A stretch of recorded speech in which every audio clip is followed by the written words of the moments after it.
नमस्कार मित्रांनो, स्वागत आहे आपल्या सर्वांच्या पेजवरती. मित्रांनो, जो क्षेत्रफळाच्या दृष्टिकोनातून सर्वात मोठा जिल्हा जो समजला जातो तो अहिल्यानगर आहे. आणि मित्रांनो, अहिल्यानगरमधील भंडारदरा, अकोला तालुक्यातील भंडारदरा या गावात आज आपण आहोत. आणि मित्रांनो, या ठिकाणी जर बघितलं तर हा जुलै महिना आहे आणि या दिवसामध्ये या ठिकाणी जास्तीत जास्त तांदळाची लागवड ही केली जाते. या भागामध्ये तांदूळाचं पीक घेतलं जातं. तर आपल्यासोबत काही महिला आहेत, आपण त्यांच्याकडं जाणून घेऊयात की एकंदरीत या तांदूळ पिकाची लागवड कशी असते, त्याची थोडीशी माहिती घेऊयात. काको, 2 मिनिटं इकडे बघा वरती. तुम्ही ऐकलं. हां हां, तुमचं नाव सांगा काको. सखूबाई शिवराम बुळे. बरं, आता तुम्ही हे भात किती महिन्यात पीक येतं भाताचं?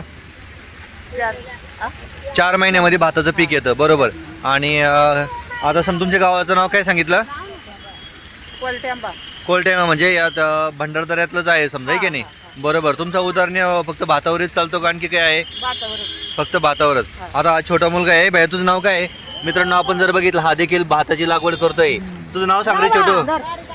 तुझं नाव सांग, तुझं नाव सांग लवकर. नाव सांग लवकर. तुझं नाव काय? तुझं. मित्रांनो बघा, छोटंसं बाळ आहे, त्याच्या मम्मी सोबत त्याच्या आजी सोबत तो देखील या ठिकाणी भात लागवडीचं काम करतोय. तर काकू, या भात कोणता भात, या तांदूळ कोणता आहे? हा अक्षदा नावाचा तांदूळ आहे. ते एकूण 4 महिन्यामध्ये येतो इथं पीक. हां, बरोबर. तर मित्रांनो, ही होती एकंदरीत भात लागवड संदर्भातली एकंदरीत माहिती. आणि काकू, भात लागवडी झाल्याच्या नंतर आता याच्यानं दुसरा अजून काय खर्च येतो तुम्हाला? काहीच नाही. त्याच्यानंतर दुसरं कोणतं पीक घेता तुम्ही या भागामध्ये? नाही, फक्त तांदळाचंच पीक दरवर्षी या ठिकाणी घेतलं जातं. तर मित्रांनो, ही होती एकंदरीत तांदूळ पिकासंदर्भातली माहिती. भेटूयात अशा वेगवेगळ्या व्हिडिओमध्ये वेगवेगळ्या माहितीसोबत. धन्यवाद.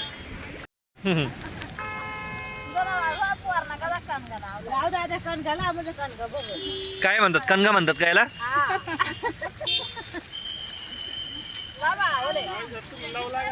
हा, ए तुझं नाव काय छोटू? हा, तू पण शाळेत जातो का? तू कोणत्या शाळेत जातो? हा, आज छुट्टी तेरे स्कूल को? Okay okay. मग आज कुणाला मदत करायला आलाय? मम्मी आणली का सोबत? आजी सोबत आहे? मम्मी सोबत आलाय आज भात लागवडीला. अरे वा, तुझं शेत आहे का घरचं? हा, ओके ओके.